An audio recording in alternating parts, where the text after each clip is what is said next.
Slightly disappointed to have been sin-binned against Wasps on the weekend? Yeah, a bit annoyed myself. You know, it was just a silly act on the field, I guess, just holding on there when I didn't have to, and I regret it. But luckily the team, we came through in the end with the draw, so it didn't cost us a lot, but disappointed with my actions.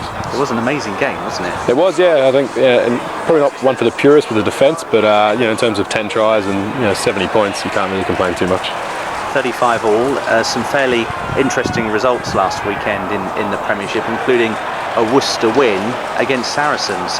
What have the players been making of that this week? Yeah, we watched it back. Worcester played really well. They just put them in the right areas and then really hammered them with their attack. And Sarries probably made a few uncharacteristic errors in defence, which they not usually do. But for us, in terms of our game, just probably our defence was not where we were lacking. So you don't want to go there and do the same thing. So it's about putting our game on them and really controlling the ball.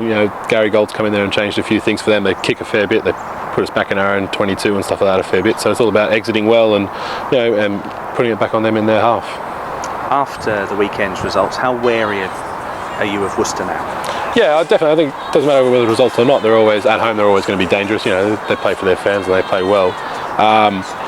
Results go different ways each week. I think we're a bit disappointed if we had picked up an extra 2 points in our game. The table can look a little bit different. So it's all about just playing well, playing to our structures and our game, and see where the results take us. I think there's a train of thought maybe in the Premiership that the top four, and Chiefs are included in that, are going into games against some of the bottom sides. Maybe it's going to end up being easy wins, but does that result on the weekend for Worcester against Saracens just really highlight the fact that anyone on their day can do the job over the other side? Yeah, I don't think that's attitudes of probably players in camp. I think it's probably more seen by fans and stuff like that.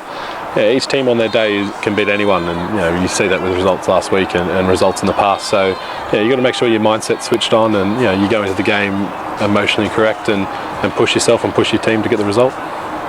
Slightly different surface at their stadium, artificial pitch. As a player, just talk me through the differences to playing on what you would be here at Sandy Park to what you could expect there at Worcester on the weekend. Yeah, slightly different, but a few more teams have them now in the Premiership. It's just probably a bit more springy. The bounce of the ball is probably slightly different. Purchase in the scrums is fairly different, stuff like that. But you get a bit used to it now. So yeah, it's time for change with so much wet weather and stuff like that. I think a lot of clubs are just trying to adjust. Brilliant.